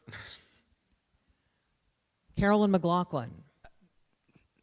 The question wasn't clear to me. You said The question is yes or no. Do you support closure of the Rapp Road landfill and proposed transfer station? Well, how can you close something that's not even open? But I do support closing the landfill. Frank Camiso. I do not support the transfer station. Next question, yes or no? And we're going to begin with Kathy Sheehan. Do you believe that single-use plastic bag waste is a problem in this city? Yes. Brian Jimenez? Yes. Carolyn McLaughlin? Yes. Frank Camiso? Yes. Dan Platt? Yeah. Yes or no, should the county legislature have passed the proposed plastic bag ban? I'm sorry, retract that. Should the county legislature have passed the proposed ban on plastic foam containers at all food service locations? Brian Jimenez. Yes, and enforce it strongly. Carolyn McLaughlin. This is a yes or no? Yes. Frank Camiso. No. Dan Platt. Yes, I was there for it, and it's not complete. Kathy Sheehan. Yes. All right. Next question. Yes or no? Do you support implementation of a citywide composting system similar to what New York City has adopted? And we're going to begin with Carolyn McLaughlin. Yes. Frank Camiso. Yes. Dan Platt. I already separate my organics. Kathy Sheehan. Yes, if we can afford it. Brian Jimenez. Yes. Next question. Yes or no, would you implement a more comprehensive citywide prescription drug take-back program than currently exists? Frank Camiso. I think that that's a great area to work. Yes, absolutely. Dan Platt. Yeah. Kathy Sheehan. Yes. Brian Jimenez. Yep. Carolyn McLaughlin. Yes. This is not a yes or no question. How would you expand the placement of solar-powered waste receptacles throughout the city? And we're going to go to Dan Platt first. I suppose this goes under the rubric of creating municipal banking so we can afford the infrastructure we desperately need.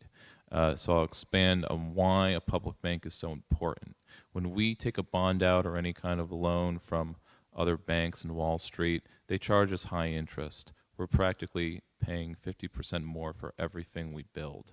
With municipal banking, we can reduce that to a minuscule amount of interest, perhaps even none. And this, of course, would be a source of financing for everyone for their own renewable / sustainability projects. Thank you. Kathy Sheehan.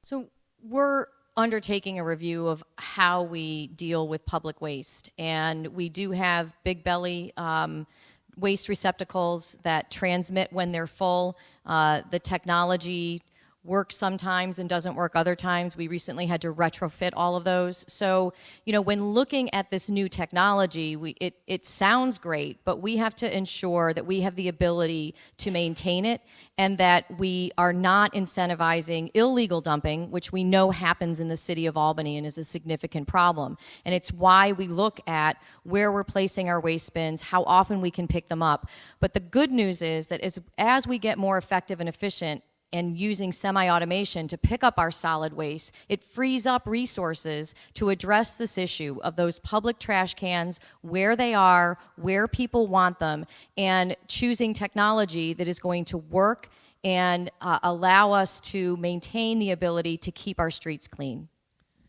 Thank you. Brian Jimenez. So, you're right. We do need to work on the technology. If we could create the kind of system of public trash, of public trash acceptance, if we could stop the illegal dumping, but that part of that is that we need a more efficient city-wide trash collection program. Because once that's in place, then we don't have to worry about the illegal dumping. We can start controlling where and how trash ends up, and we don't have to worry so much about the placement of our public trash receptacles.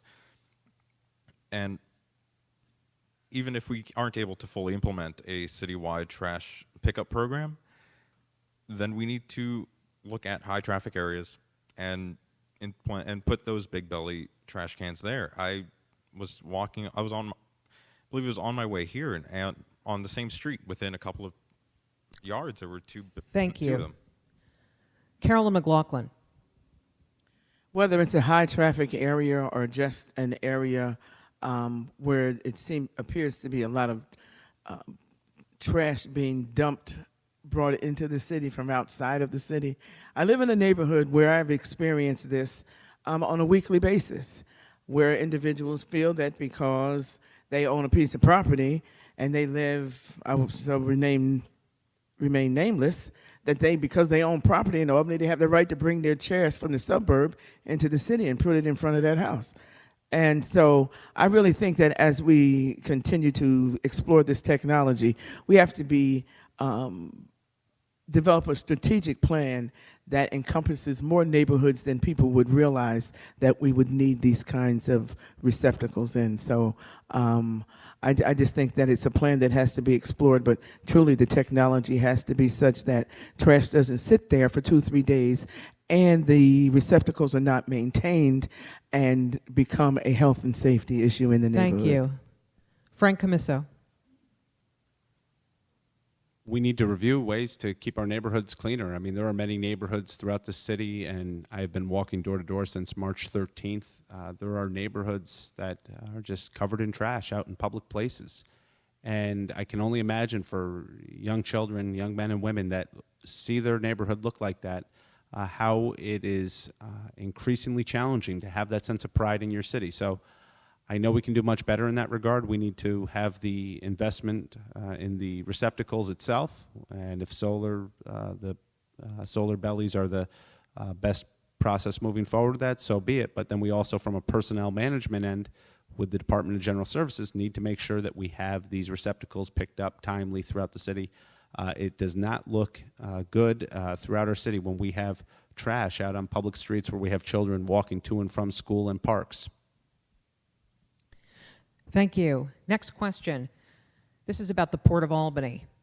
Due to the grassroots advocacy of people in the community, particularly Ezra Prentice residents, the state has reversed course on approval of an oil heating facility at the port, as well as air quality monitoring in the South End. However, the gas and oil industry continues to view Albany as a global transshipment hub for their product as it makes its way to the global market. What is your vision for the future of the Port of Albany? And do you believe Albany should continue to serve the industry in this way? And we begin with Kathy Sheehan. I think that the oil and gas industry needs to incorporate into the cost of its product the full cost, including the environmental cost to our communities. And that as you look at what is happening, right now the cost of oil is depressed. And so we're seeing less oil being shipped into the Port of Albany. But if prices go up, we're going to see increased shipments again. And that's because the full cost of that oil is not built into the price. That cost of shipping it more safely, the cost of heating it, the cost of what happens if there's a spill, all of those costs need to be built into the price. And I think if you do that, you wouldn't see it become economical, because we're down to the point where the gas that is being pumped, whether it's out in the Dakotas or up in Canada, the price of getting that out of the ground per barrel is very high. And if we can build in higher shipment costs, it'll go away. Brian Jimenez. I think that we're well on our way to renewable energies being the primary energy source for all of us, if not the only energy source for all of us. And we need to start saying no to the oil companies and the natural gas companies, that we don't want to be your port of harbor anymore. We don't want to be your entry to the international market. And as a Jimenez administration would stop that. It would put, just as it would have put an end to the pipeline, it would put an end to oil being stored, oil being transported through and to the city of Albany. Thank you. Carolyn McLaughlin.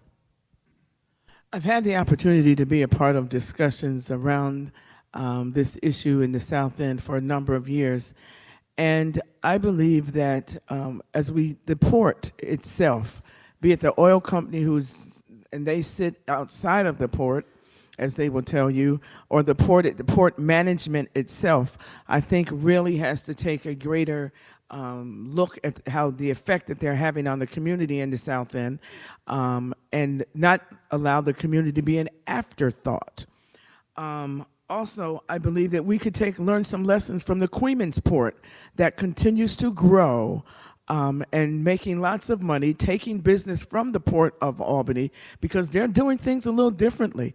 And the things that are coming through the Port of Queens are not having the same type of environmental effect that the things that are coming through the Port of Albany. And this recently, the I guess $20 million grant that the Port of Albany has gotten needs to be examined. Frank Camiso. Yes, and I think that was a great point by Carolyn as well, that our port right now is at a bit of a crossroads anyway, right? It is no longer as profitable as it had been in the past, and it is about time, I think, that we start to review how do we create a 21st century model at our Port of Albany to create jobs for people and have cleaner energies be a part of that vision. Now, the other issue that I've talked about with many residents throughout this past 6 months has been that we also have to review, as it relates to Ezra, which was part of the question as well, how we made those decisions so many decades ago to have such a large number of people immediately next to effectively an industrial site, a port. And that is something that we have to be determined not to repeat. And I do think immediately going forward, we do have to work with the Albany Housing Authority as a city and provide some housing options to those folks that they could then elect to move. Otherwise, we would then have to start making a plan to have greatly diminished health impacts on those individuals that we're studying about right now. Thank you. Dan Platt. First, I'm proud to be part of the efforts to block that and all the other efforts of global partners and et cetera. That's the case of solidarity. That is very important. Second, as a choke point, that puts us in a great strength of placement of power. And it is my priority under the thinking that any fossil fuel infrastructure that is built is the promise to use more of it. And it doesn't matter where it's used, it's still a disaster. So we need to block it as much as at no new fossil fuel infrastructure, period. And this also speaks to the reality that market and city mechanisms usually can't handle the bigger problems of waste and energy and to use, because this is a problem of our general economy. The very fact that these companies have kept the truth of their monstrous policies when it comes to even the creation of this situation we're in. Thank you. The next three questions are yes or no questions, still on the Port of Albany. We're going to begin with Brian Jimenez. Yes or no? The mayor nominates 4 people to the Port of Albany board. Would you nominate someone who supports Global Partners' proposal for an oil heating facility at the port and shipment of oil on the Hudson River? No. Same question to Carolyn McLaughlin. No, I would not. Frank Camiso. No. Dan Platt. Are you kidding? No. Kathy Sheehan. No. Next question, yes or no? Do you believe Global Partners' proposal was in violation of the local waterfront revitalization plan? Carolyn McLaughlin. Yes, I do. Frank Camiso. Yes. Dan Platt. It's got to bring tar sands. Yes. Kathy Sheehan. Yes. Brian Jimenez. Yes. Final question, yes or no question. Do you believe there should be a ban on diesel trucks passing residential housing, such as Ezra Prentice? Frank Camiso. Yes. Dan Platt. Reduction. Kathy Sheehan. I'm sorry. I was passing the mic down and I didn't hear the question. No problem. Yes or no, do you believe there should be a ban on diesel trucks passing residential housing, such as Ezra Prentice? Yes. Brian Jimenez. Yes. Carolyn McLaughlin. Yes. We're going to go to some questions from the audience now, and we're going to begin with Dan Platt. What is your position on anaerobic digestion, and what role would it play in your waste management plan? I've actually studied this in college as part of my coursework. The aerobic digestion can be done on a small scale, as small as even your home stove, to as big as a citywide tank, industrial tank that creates biogas generation. So it would factor in very heavily on every scale, in the schools, citywide, and incentives for personal as part of the building code. Kathy Sheehan, same question. What is your position on anaerobic digestion, and what role would it play in your waste management plan? Well, we've asked for proposals that would include anaerobic digestion with respect to what we do next. That's the RFP that's out there. And, this is something that we are looking for a partner to explore whether or not this is something that we can do together going forward. Any next step in the city of Albany with respect to waste management has to include engaging our community, talking about the options, talking about what's available, what the costs are associated with those options, and then moving forward. And this is something that is going to be fluid because we have to look at what's going to be available immediately in 2023 when the landfill is scheduled to close, although we're seeking to continue to expand that life for our residents, and then also what is going to be available in the future, what can be developed in 3 years, 5 years, 10 years. So this is an active and an engaged process, and we need to ensure that all options are explored. Thank you. Brian Jimenez. Well, I would like to see a pilot program be started in the city of Albany, see how far we can go with it, how well it works for us. And while I'm sure it works very well, and I'll be honest, I actually hadn't heard of that until I talked with my opponent there, Dan, and he brought it up with me. And he definitely does have some interesting ideas. I mean, I'll plug him here. If you want to talk to him about it, you should definitely do that. But I think that we do need to be exploring other options for waste management, and that could very well be a very useful source, especially as, from what I remember our talk about, was we could use anaerobic digestion to create a little bit of power, so we could start heating our homes or just creating little bits of electricity here or there to be able to run items or appliances. Thank you. Carolyn McLaughlin. I do look forward to what the RFP recommends in this area, but also I believe that as we continue to have discussion, even outside of what an RFP brings, but I think I've always said that as we continue to talk about waste management, we seem to have been having this discussion in the dark. So we need to bring it out into the open, so that as we get conversations like this, the public can have a greater impact on what is being recommended and what direction we're going to be moving in. But we've been talking trash for 20 years, and we still don't have a solution. And whether it's 2020 or 2023, that discussion has got to be front and center and stop doing it in the dark. And we're doing it in the dark because it's a slow process. And in order for us to move it and to be ready for 2020 or 2023 or beyond, we've got to have more public discussion. Thank you. Thank you. Frank Comiso. Yes, in the last waste stream audit that I was privy to in 2012, actually found that organics was the largest portion of our waste stream when we had randomly selected some trucks that were tipped, and then we actually counted what was there. So we have a significant opportunity there. I think if we have some partners, be it at cafeterias of major institutions like hospitals, I could think of schools as well. If you have those partners in place, then you could have a large organics program that could then be used to create power, effectively create fuel for our society more broadly. So that is a major thing that we need to look at going forward. Of course, I think, again, that if we have a plan that first relies upon the transfer of trash across to Western New York, I think we will never achieve these other objectives that so many people in this room care about, be it organics, recycling we talked about earlier tonight. If the first motive is to make profit by transferring trash, we will not be able to achieve these other values. Thank you. Next question from the audience, and there are only 2 more questions before closing statements. Do you support the Sheridan Hollow plant? Kathy Sheehan. So there's nothing to support at this point in time. There's a proposal to create a microgrid at Sheridan Hollow.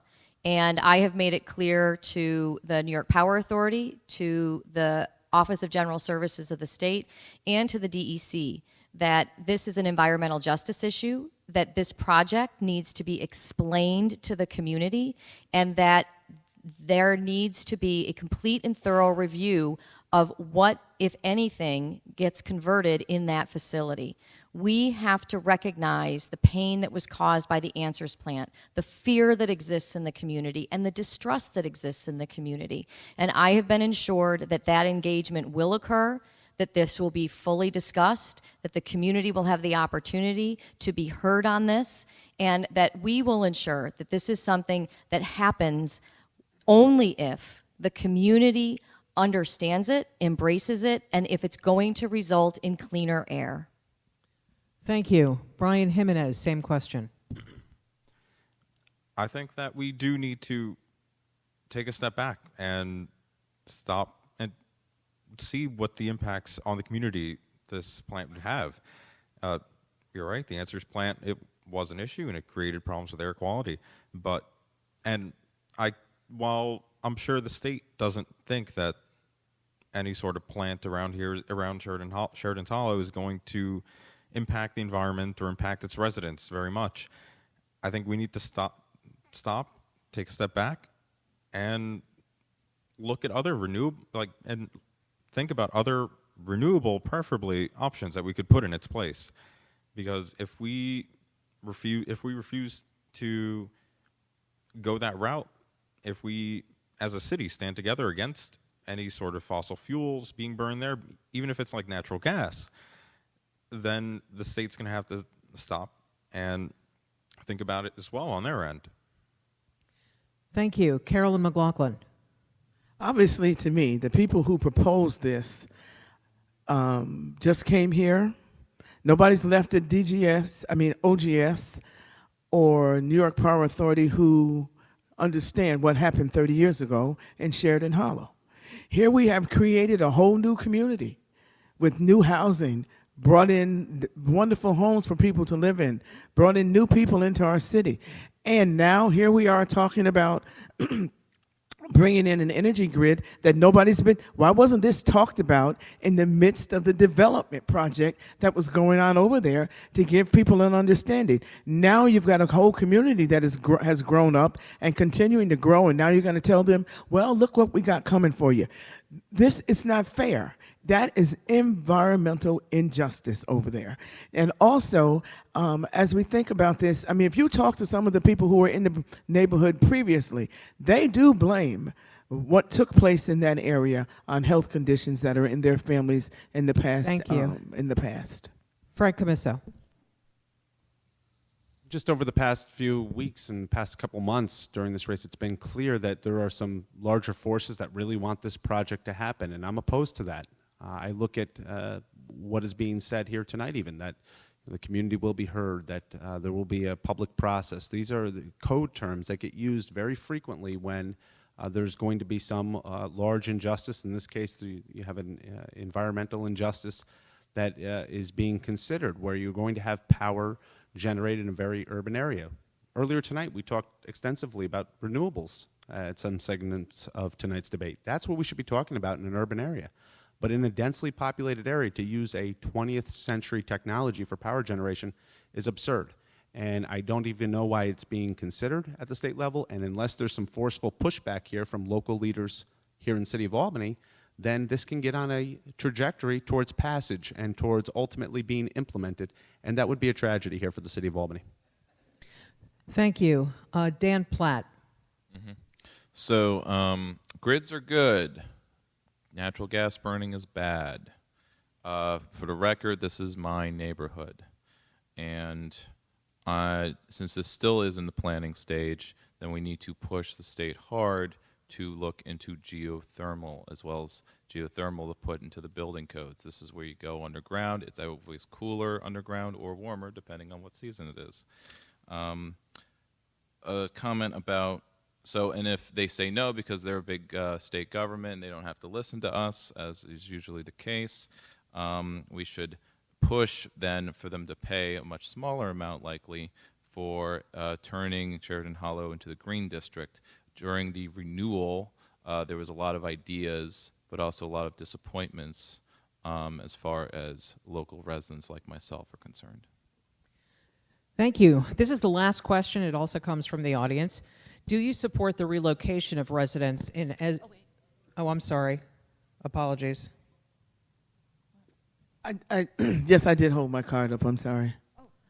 On that issue, this is very important to me. I mean, I have sat in the room with individuals who grew up in Sheridan Hollow area and really had feel that decisions that were made in that area regarding an incinerator or that was there in the name of burning trash that was supposed to be good for everybody. They feel very strongly that their families were negatively impacted. I lived myself less than a mile from there, and I used to come out of my house and see soot on my car, or in the snow, everybody saw it.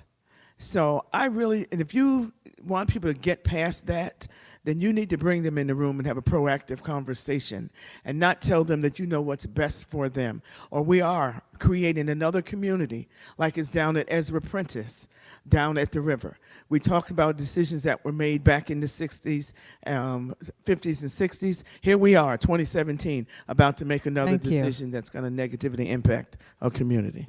The last question is this. Do you support the relocation of residents in the Ezra Prentice homes? And we're going to begin with Brian Jimenez. I'm sorry, it's not entirely familiar to me about the relocation, but I don't see why we should be pulling people out of their homes. If the issue, as I'm to understand it now, is regarding the industrial area around it, we should be looking at changing the area around them, not pulling them out of places that they've lived for a while now.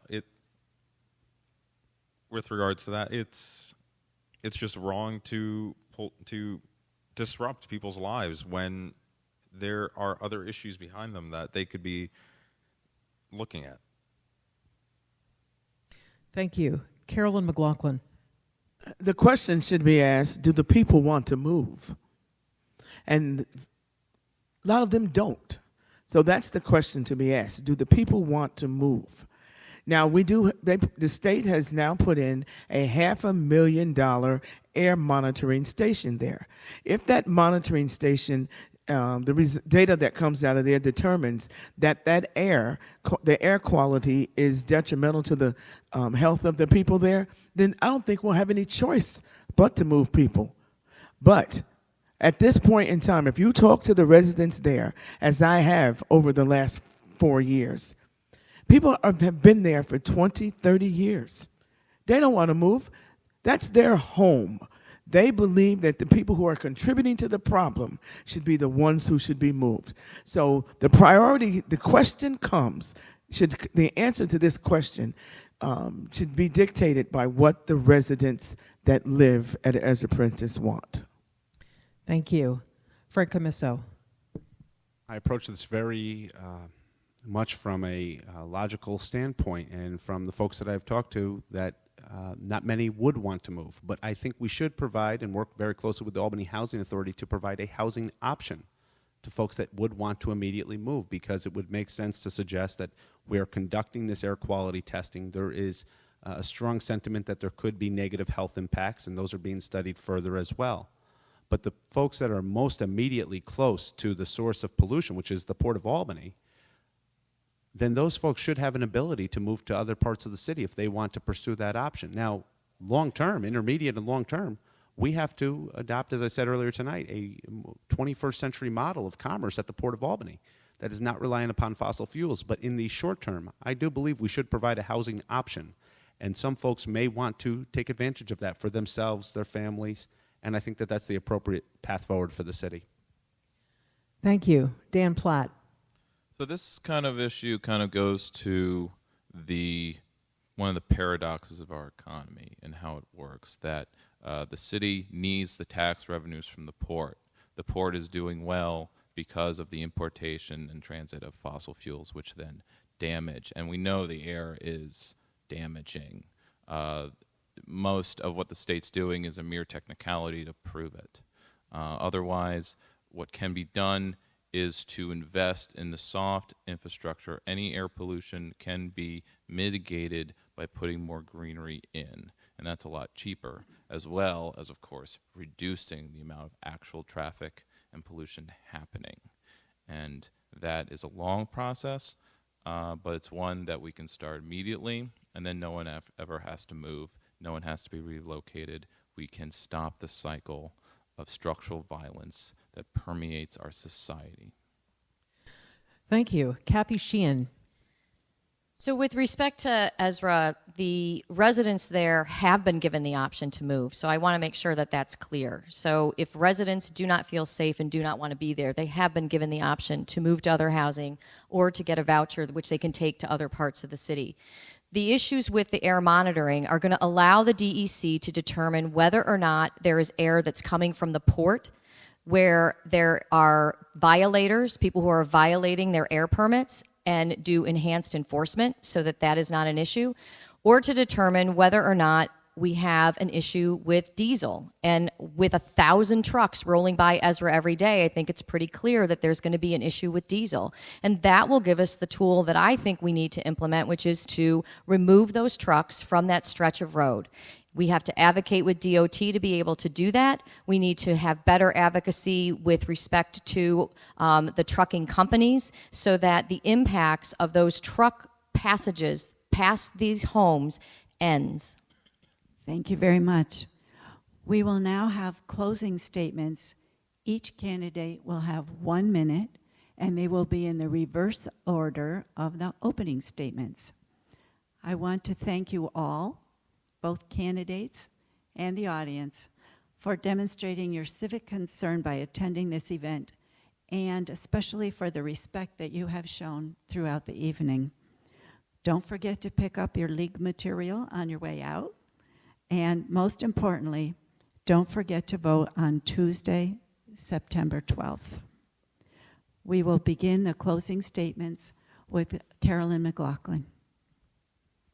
Whether your issue, the main issue for you around this election is climate change, reducing your carbon footprint, increasing solar energy, or whether it's affordable housing, or whether it's the relationship with our schools, or whether your issue is something else that is of importance to you as a resident of the city of Albany. What I want to do is just encourage you to participate. I want to tell you, don't read what's out there in the polls, what this fake poll, as I call it. Don't pay attention to that because we know for a fact that it was flawed. But what I want to encourage all of you to do is to participate. Encourage your friends and family to participate, because here is where you have a real opportunity to make sure that the next leader of the city of Albany is one who cares about you, sees what your issues are, and then is going to respond to you. If those issues are around affordable, is Albany affordable? Is Albany safe? And are you going to get education for your children? Then your choice is Carolyn McLaughlin. Thank you. Thank you. Brian Jimenez. I think I would hope that throughout this forum we were able to address your concerns. I'm really glad that we were able to have questions from the audience. And regarding the relocation, I do just want to go back to that real quick. That is a symptom of our society. We shouldn't have to move people around. It's unethical to support any sort of system where your health, your life becomes or is endangered by these activities. But I hope that any one of the topics that we've talked about have sparked something in you, and you're going to go out and you're going to bring about some kind of change. You're going to do something, take some action. And I hope that any one of us have sparked that in you. Thank you. Kathy Sheehan. I want to thank Mary and Susan and everyone for coming out for this forum. And I am very proud of the fact that I have been endorsed, as I said, by the League of Conservation Voters and by the Sierra Club, because that endorsement is based on a record where we have demonstrated a commitment to reducing our carbon emissions, a commitment to the environment, a commitment to sustainability. And that commitment started for me when I became city treasurer. And so in looking at the landfill and the issues that we have with the landfill, my commitment is to ensure that our residents have the best options available to them. And for anyone to suggest that I would agree on an option that encourages people to throw away more garbage, they have not been looking at what I have been doing for the last nearly 8 years in ensuring that we get to a point where this city can be on the leading edge with respect to this issue and all environmental issues. Thank you. Dan Platt. First, I want to say if you like to see me or Brian go deeper into these ideas, we're going to have our Green Party debate tomorrow at the Social Justice Center at 6. We did not talk about food and food policy today. I have an agenda to end food deserts and whatnot. I am a designer, an architectural designer, but a designer nonetheless, trained to think ecologically and also in terms of social ecology, thinking about our built environment. Are there civic spaces? Are there spaces for art and creativity? Are people allowed to do things? This is general thinking about what the function of government is, that it is a facilitator of access and not a micromanager, and as well as carrying on about the collective solutions and the collective politics and not putting it on individuals or just leaving it up to individual responsibility. This is something to keep in mind, but they need to be taken together. Thank you. Frank Camiso. Thank you, and thank you to the Environmental Advocates of New York, League of Women Voters, and the Council of Albany Neighborhood Associations for hosting this tonight and putting this together tonight. Now, I think that the major issue in this race as it relates to the environment, we do have a major issue ahead. It is the closure of our landfill. And we have been very strong, very clear throughout that we need to hit the reset button with our plan. A landfill is not a clean option. It did not work in my old district, which included the Pine Bush before we redistricted. And we need to move forward here with a new plan. And that does not include a transfer station in the Pine Bush. Using that option as the option of first resort is going to increase more waste. It is going to incentivize more waste, and it is not going to move us towards recycling our waste stream and diverting our waste stream. We need to do much better in that regard. I've talked about that over the past several months, and I hope for those of you that value that issue, they know that this issue is the most important issue in the city of Albany moving forward. I hope I can earn your support on September 12th. Thank you. Thank you. Please, now can we show our appreciation to our candidates?